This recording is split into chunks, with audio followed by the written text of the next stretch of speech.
Hey everybody. You've probably noticed by the title of this episode and the length of it that it's not a normal episode. We did, in fact, due to cascading catastrophes, lose an entire arc. And it was kind of important to a lot of what's happening, so we couldn't I couldn't just skip it, you know? So I've brought together everybody that was involved in that arc, and we're just gonna kind of talk about it and recap it and talk about, you know, why it was important and what happened and what it means for the future of the podcast. And we should clarify up top that this was recorded, I want to say, over a year ago. This was recorded about a year and a half ago. The first episode was recorded on July 7th of 2024. Oofa doofa. And that's why we didn't just go back and re-record it like we've done a couple times before, because it's been so long, it would simply not be possible to get people back into that headspace again. The show has evolved since then. We have about a year's worth of back recordings at this point.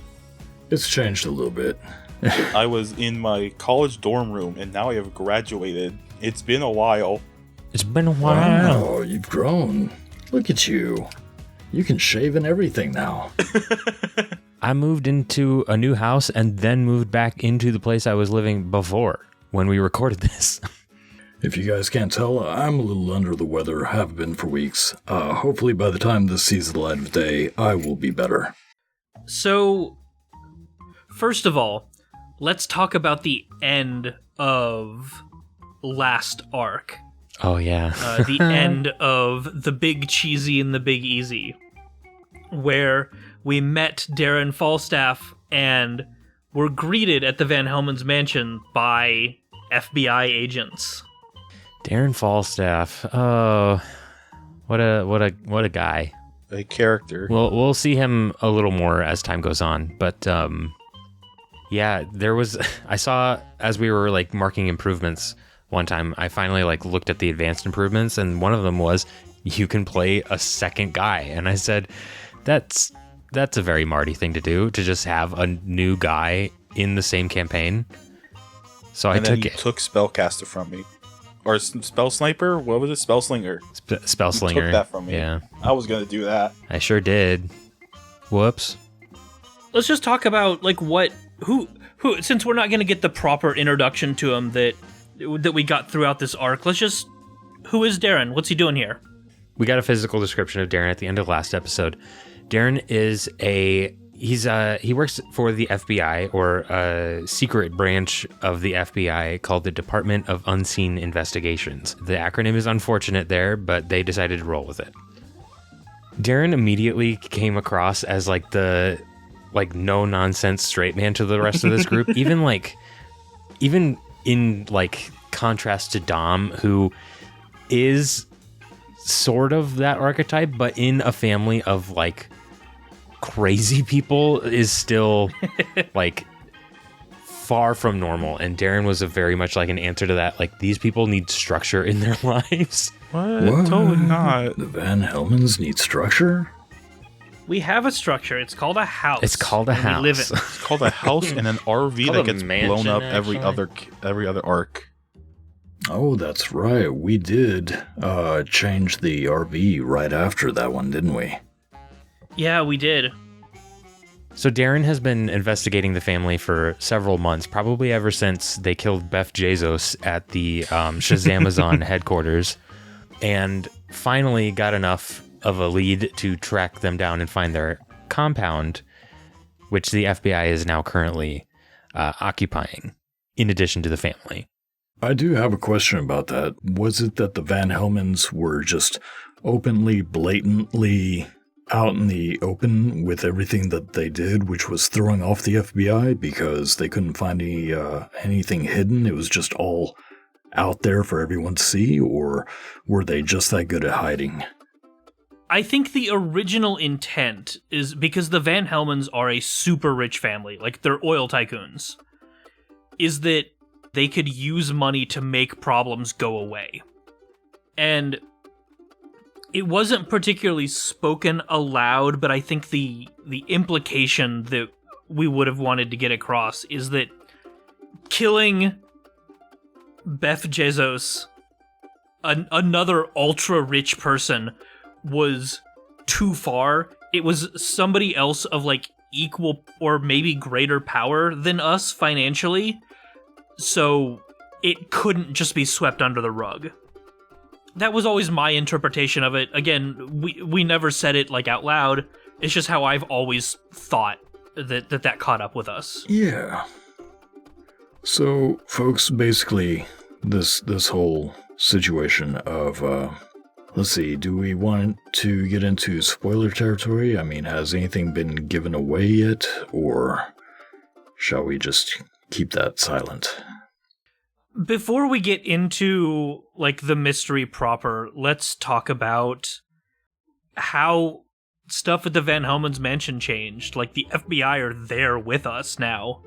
So imagine, if you will, the Winchesters always having to run out of their car and call for backup from family members, and, you know, every once in a while break into a library and do research online. Yeah, that's what the Van Helmons, I think, in my mind, were doing. And then the FBI got there and they're like, oh, well, hell, let's hook you up with some 5G and show you how to actually research this stuff. Like, whereas it was a family business before, this is a functioning arm of the government. Yeah. Before, I don't know how mechanically different it is, but narratively, yeah, we were all basically working on, like, a family legacy and, like, you know, written journals of experiences and stuff like that mostly came from Archie and his, you know, wide variety of time and experience with various different hunts that he basically just taught us what he knew through experience. And having access to something much wider really opened up possibilities. But also, it was kind of just super house arrest. Like, you are under house arrest, and also the FBI is there, living with you. Yeah. I mean, some of you were like, so you want to put that ankle bracelet on top of this one that I already have, or... Mostly Archie. Mostly Archie. Oh, I've got a collection of them. I can imagine Archie just has an armoire filled with them. Yeah. I have almost every county in the Pacific Northwest. But yeah, basically, FBI now lives with sort of the Van Helmons. There's some people in the mansion at all times with them, sort of keeping tabs on the family. If I remember right, we were controlled, not heavily, but if we ever left, like, we were always assigned an agent to go with us. Oh yes, you met some interesting agents along the way, mostly with a color for their last name, and because that's how I roll. And you also have a Q-like figure, sort of like James Bond's gadgets person. Oh, right. I believe that you you immediately got a nifty new skateboard and used up all of its charges in that moment. David did get we all kind of got some upgrades to our stuff for this new, like, arc. Yeah, I don't remember if Jason got any, but also Jason can just throw a bus at people, so I don't think he really needed anything. Yeah, Jason didn't really get an upgrade. Technically, he doesn't exist, so they were like, oh, big boy, okay. he just appeared, like, last week, basically, to them. Yeah, David got a skateboard that can teleport short distances. And we had this conversation before we started recording, before you got here, Justin. We debated a little bit because we didn't remember.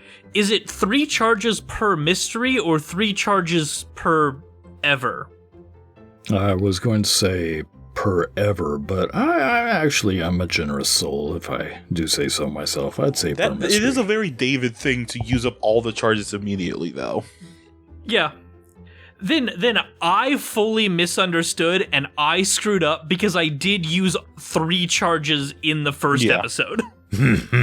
Like, boom, boom, boom. It was, hey, what does this do? Paff, you teleport. Yeah. Paff, you teleport back. Did you see that? No, I didn't see that. Can you show me? Sure, paff. That is almost what it was. He got the skateboard, immediately used it to teleport just into the RV because he was excited to like go on a mission. So he used this very, very limited teleport to move 5 feet to the left. Yep, wasn't very far at all. And then was immediately told to get out of the van and teleport it out. And then use the last charge somewhere. Yeah, I think I used the last charge for something actually useful. Yeah. Nope. If I remember correctly, it was just to get back in the van. Oh, was it? Well, it might have been. I don't know. You pop in the van, they say, get out. You pop out. They're like, okay, we're ready for you. Popped in. Who else got upgrades? Let's see. The van itself. Dom got something. Oh, yeah. The RV itself was super upgraded. Oh, yeah. There's, like, fold-out desks, and I think we shot a missile out of it. Oh, yeah. I don't remember that. Yeah. The agents were not happy about that. Yeah. We spent so many taxpayer dollars on that missile. Right, yeah. Yeah, like, on the way to the mystery, getting a little bit ahead, on the way to the mystery, we, like, ran across a chupacabra and fired a fucking missile at it. It wasn't just one. It was one that had told its buddies about the last time you guys came across the chupacabra. So it was like a swarm of chupacabra. Oh, yeah. We're getting a little bit off topic, I think. We always do. Yeah, we do. Justin, tell us a little bit about the mystery itself. What was the setup for it? It started off in a jail, just a county jail somewhere out in the, I believe it was in California, if I remember correctly, and close to the Mexican border. And what had happened was it looked like a jailbreak, and only one person had escaped. That person was being hunted by a ghost. And for the audience, I always base my creature of the week on actual, like, legends. Instead of just making up, like, a creative person, I decided, you know who has not gotten any love in a long time? The bride from Chihuahua, Mexico. Look her up. She's really interesting. So, what had happened was she had been left at the altar and died of a broken heart. The descendant, 50 to 100 years later, got near her, and it activated her ghost, who moves through things not like a ghost, but almost rearranges and melts things around her so it doesn't actually touch her ghostly form. And she came after him, pleading for him to come back and be in the wedding. But, yeah, it didn't go well. And eventually they found out that she was hunting someone else, who also apparently was descended from this fella, a certain celebrity guest, Pedro Pascal. Pedro Pascal was an enormous part of this story. Huge. So huge. And we'll get to it. And I did the worst accents for him. I tried to do like 3 different accents because I've heard him do several different accents, and all of them were terrible. So if you, sir, Mr. Pascal, huge fan. I know you from Star Wars and that one movie that you did where you're upset with Nicolas Cage. That's pretty much all I've seen you in, but I love you, sir. Please don't be mad. Well, he can't be mad anymore because that audio is never airing. So, You investigated the jail. You had a slight run-in with her on the road when you had to stop for the night at a hotel. It was a hotel, okay. You found out that this lovely ghost lady, she had two forms. One was that of a normal woman in bridal attire, and the next was as this gold armor-clad specter of some sort that scared the holy bejesus out of everybody when I showed them a picture. Oh, yeah. So... Yeah, I was mad. Yeah. I was like, nope, hate that. And I'm sending another picture so that everybody can see it in real time. Oh, you know what? Now that I look at this again, this is awesome. It's sick. This is It's really very fucking Warhammer, like 40k, but Yeah. Dude, the texturing on the hair on this sculpture is fucking awesome. Just to give the audience an idea, I have a lot of downtime that I just doom scroll for anything that comes to my imagination, and the internet being what it is, it never disappoints. So anyway, you did have a small altercation because while you were trying to track her, you actually got a little bit ahead of her, which prompted her to go through everyone. I believe that Jason, because he is demonic in nature and magical, he was physically tossed about. yeah, he didn't get affected as much. He just got basically it was repulsed by him in a way. Yeah, especially your rocky hand. And Darren showed off his abilities. Dom got a little slapped around. Just a little. But eventually, they did find their way to Hollywood, California, to a soundstage that they had to sneak on, which wasn't nearly as hard as I thought it would be. But they got onto the soundstage and found Pedro Pascal having trouble with the scene where he was not satisfied, we'll say, with how he was emoting things. And that's when we started learning a little bit about the bride, and that she was just looking for the love that she missed out on. And folks, if you are into our show so that you can hear how a group of adventurers beat up on spooky things, not really going to be satisfied with this one, but the fact that they figured out a way to beat her without resorting to violence. But there was still some violence. Just a little bit of violence. As a treat. I believe it was Dom and Pedro Pascal reciting the lines. Weren't you given a script?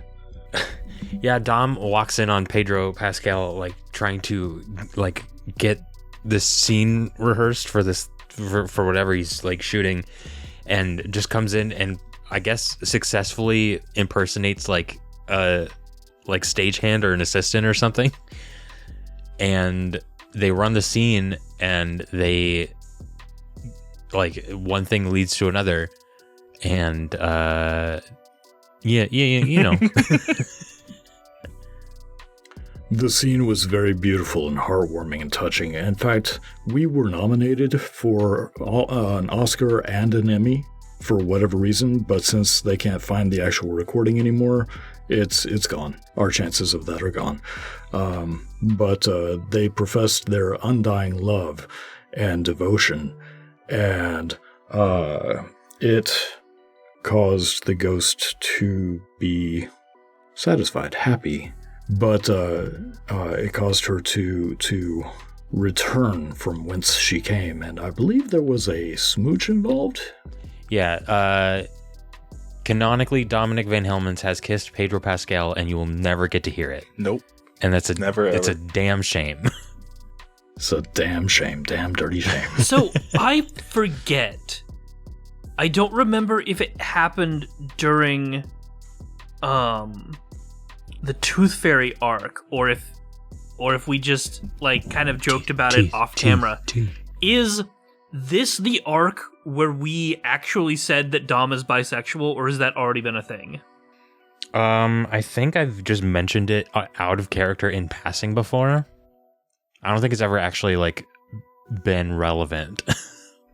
Yeah, it was unknown to me because I am a terrible keeper and I don't really listen to the past performances of the players. So I was like, oh, there it is. Yeah, I think this is when we first said it on mic for the first time. In character, yeah. Like, it's was the first time something relevant to that has happened in character. Yeah. And the moment is so, like, funny because it is truly just like Dom getting swept up in like the acting of it all and is like, well, I guess this is what happens next and whatever. And there's like not even like an intentionality behind it. It was just like, whoa, hang on. You look back on it and you're like, oh, yeah, I guess I did that. Yeah, you kissed Pedro Pascal as one does. I was like, oh, well.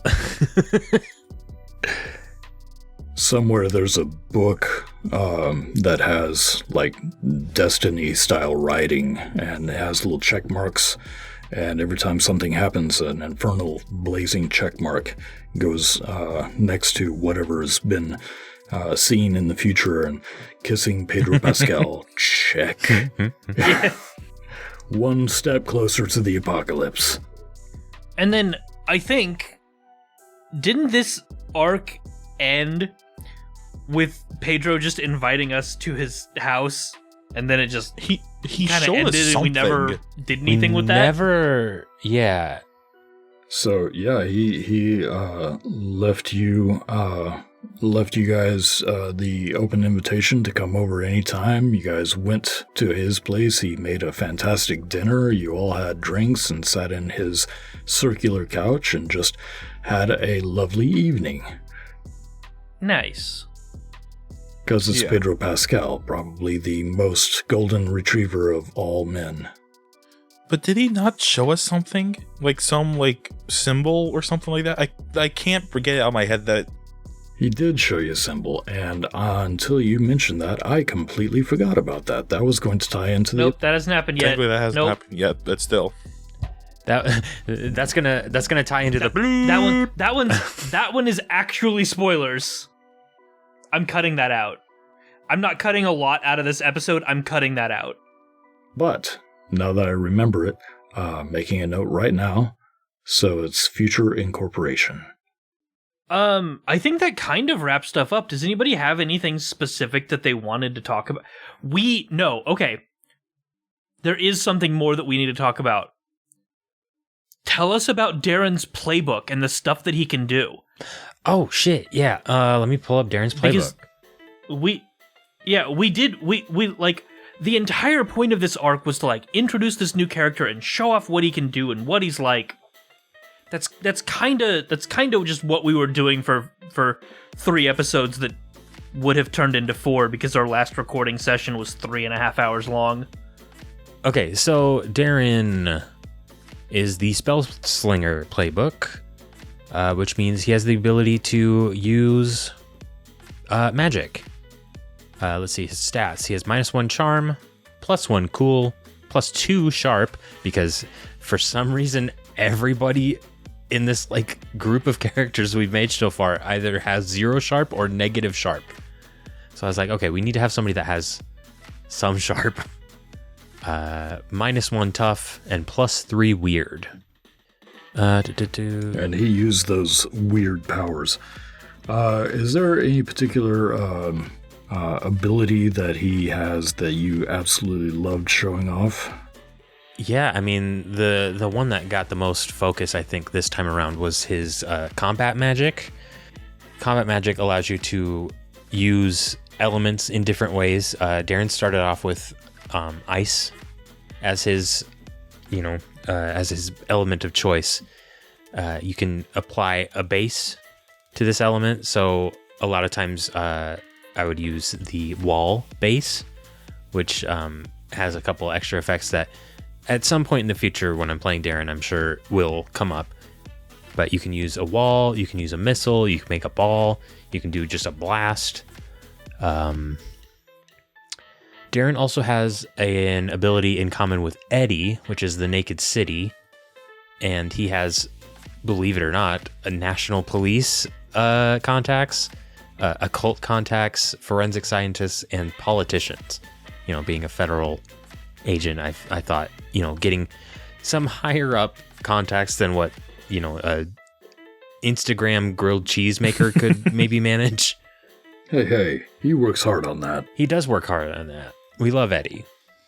But I was like, Eddie has an agent. Like Eddie does have an agent who does a lot for us, surprisingly. Yeah, God, yeah, she does. The faceless agent that's never on. Just texting. Gosh. Yeah, Darren is very magic focused, has, you know, a spell book that he keeps clipped to his hip, and then it also has a sword for some reason, because that was one of the backup weapons I could have taken, and I was like, this guy needs a sword, that'd be funny. Everybody else has, like, guns, and this dude just shows up with a sword. Yeah. You have Dante, who has a trident. Oh, yeah.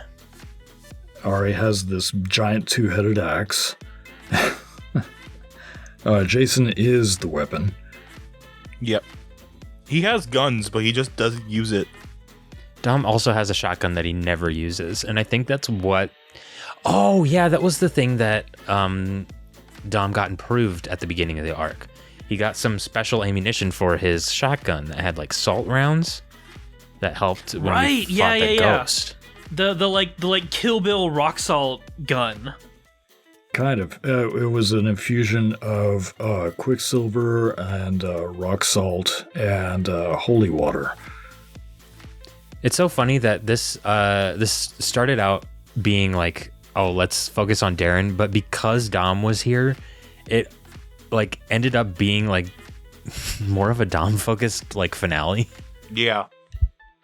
Yeah, well, Darren got his time to shine later on. Yeah. When you got to know him a little better. That's true. You this first round of breaking Darren into the game was just that. You had a great idea for a character. You started playing him, and he's grown as a character in the game.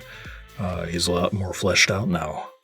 Yeah, there was a moment that I'm sad will not make it into like any sort of, that won't make it into the actual podcast, of when this crew gets into the RV. I made it a point to like say that when Darren gets in the driver's seat, because he wasn't about to let anybody else drive, the way he like sat and like immediately relaxes the second he's out of eyeshot of like any of the other FBI members or anything, and the way he sits reminding like Dom and David especially of Eddie. Yeah. Which will become apparent throughout the series. I think I did, like, I do still have my audio from that episode, so I might just like clip out that part and send it to Tensei to just throw in here if possible. I think in this moment, the way Darren drives reminds Dom of his brother. And I think he kind of clocks this. Like, even just the way that Darren sits at the wheel is just, like, a little too similar. And he kind of sits there for a second like, that's weird. But doesn't really say anything about it. But yeah, that was a key moment that I was, like, really looking to hear. And I'm bummed that we lost the footage of this one. Yeah, me too. Yeah. Yeah. The only reason why I'm happy we did is because of the Pedro Pascal accents. Those are lost forever. This is quite possibly the most important episode, arc of Monster Cafe, because of how much changed last episode. Yeah. Which, by the way, I do want to say something about the last arc that people have brought up to me and were kind of confused about. And I thought I edited this well enough that it made sense, but apparently I didn't. Where there are a lot of inconsistencies in what people say and what events happened in between episodes. There's a lot of continuity errors in the last arc. Well, it's because we had like 15 different times we tried to record and couldn't do it. Yeah, I think we did two versions of like certain episodes. The first 2 episodes were recorded after the last 2. But I tried to sort of work it around and make it so that at the end, when we realized it was just Dom's dream, that I tried to like put things together using the same logic that like my dreams use when stuff is really inconsistent. And it didn't land because I had a lot of people go, hey, what the fuck, even after listening to the finale. So that's why. I just wanted to be really explicit with that. That's kind of our goal anyway, right? To have people go, what the f... Not when it comes to continuity. I was in that episode and I was like, hey, what the fuck? I will say, no, with that whole arc, that I had a whole lot of fun with, because I had all of you in one story arc, and then towards the end, the last episode, I literally had 2 tables going that I was rolling dice on, or having you guys roll dice on. One was reality, one was the dream. And not a single one of you knew what the hell was going on. And the level of stress kept getting higher and higher. I think Eddie's voice at some point was almost a high falsetto. Yeah, I especially had no idea what the hell was going on. Yeah, dude. I remember the breaking point for me was when Jason broke through the walls of the prison they were in, and then you were just like, no. Or you were just or it was something like that. And I was like, what? Huh? You're back in your cell. Yeah. Yeah. Huh? What? Yeah, that last arc was a hell of a lot of fun, but we're here to talk about another one that we lost. Yeah. We have not come to speak evil of Pedro Pascal. We have come to bury him. Okay. Final thoughts. Final thoughts. So as far as the game itself, I was still trying to figure out how to run this game for you guys. So it wasn't my greatest, but I still enjoyed it immensely. And the character development, which is unfortunately lost, was very heartening to know that you guys can make such real emotional characters who are invested in these storylines. That is, to me, the most important part. It was a lot of fun. Yeah. We'll keep having fun though. It was a very simple premise, but I was very happy with it as like an introductory arc to Darren. Yeah, I don't know. We'll see more of Darren as time goes on, of course, but this one was something else, and yeah. We'll have to reintroduce the swarm of chupacabras. Yeah, we'll have to do that again. Yeah, we have to blow them up again just to keep that in continuity. It's the dumbest line. I'm gonna be honest, I probably would have cut it and relegated it to outtakes at the end. But I remember there was such the dumb thing of when we blew up the chupacabras, I said something about Dad being avenged. I remember that, yes. That's for Dad. What? Me as the keeper going, what are you talking about? I confused everyone in that moment. And that's what we go for. Mass confusion. Honestly, if you're not confusing everybody, what's the point of this show? I really don't want this to be our legacy is the show that makes everybody go, we're so confused, but we're so confused, but we're intrigued at the same time. I'm cutting this off. All right. All right. I'll see y'all. We'll see y'all in 2 weeks when the Van Helmens finally go to hell.